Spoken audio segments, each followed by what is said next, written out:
વંદે માતરમ ન્યૂઝમાં આપનું હાર્દિક સ્વાગત છે। ચાલો જોઈએ આજના મુખ્ય સમાચાર। વાઘોડિયા સ્થિત પીપળિયા ખાતે આવેલ સુમનદીપ વિદ્યાપીઠમાં 13મો વાર્ષિક દીક્ષાંત સમારોહ યોજાયો હતો।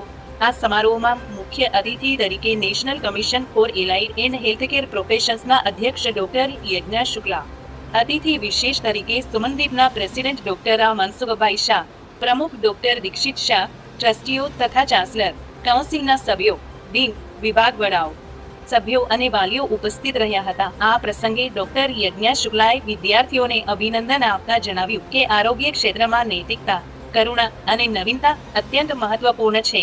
સમારંભ દરમિયાન medical, dental, pharmacy, physiotherapy, nursing અને એલાઇડ હેલ્થકેર અને ડીએસ, એલપી સહિત વિવિધ ફેકલ્ટીના કુલ 831 વિદ્યાર્થીઓને ડિગ્રી અને ડિપ્લોમા એનાયત કરવામાં આવ્યા હતા, જ્યારે શૈક્ષણિક શ્રેષ્ઠતા માટે 33 પ્રતિભાશાળી વિદ્યાર્થીઓને ગોલ્ડ મેડલ એનાયત કરવામાં આવ્યા હતા।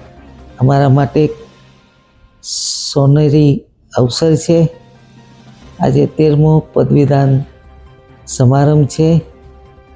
આજે 800થી વધારે વિદ્યાર્થીઓ એમની પદવીના ગ્રહણ કરશે અને શપથ લેશે।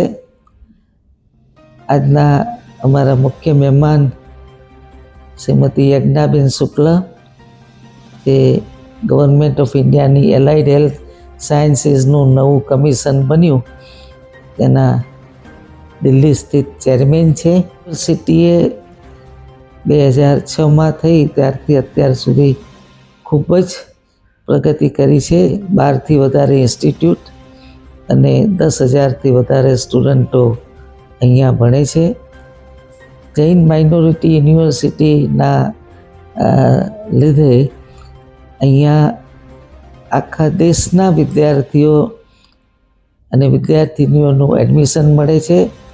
ખૂબ સુંદર વાત એ છે કે ખૂબ વધારે પ્રમાણમાં 60% ઉપર વિદ્યાર્થિનીઓ આખા દેશમાંથી અહીંયા જુદા જુદા અભ્યાસક્રમો, એમાં મેઇનલી મેડિકલ, ડેન્ટલ, ફિઝિયોથેરાપી અને નર્સિંગમાં ભણવા આવે છે।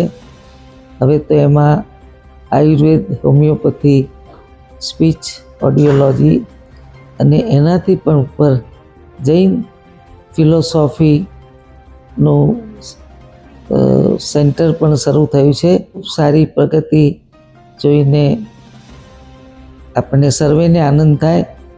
પણ હું એમ કહીશ કે આ ફક્ત બરોડાનું જ નહીં પણ આ સમગ્ર ગુજરાતનું અને સમગ્ર હિન્દુસ્તાનનું ગૌરવ છે।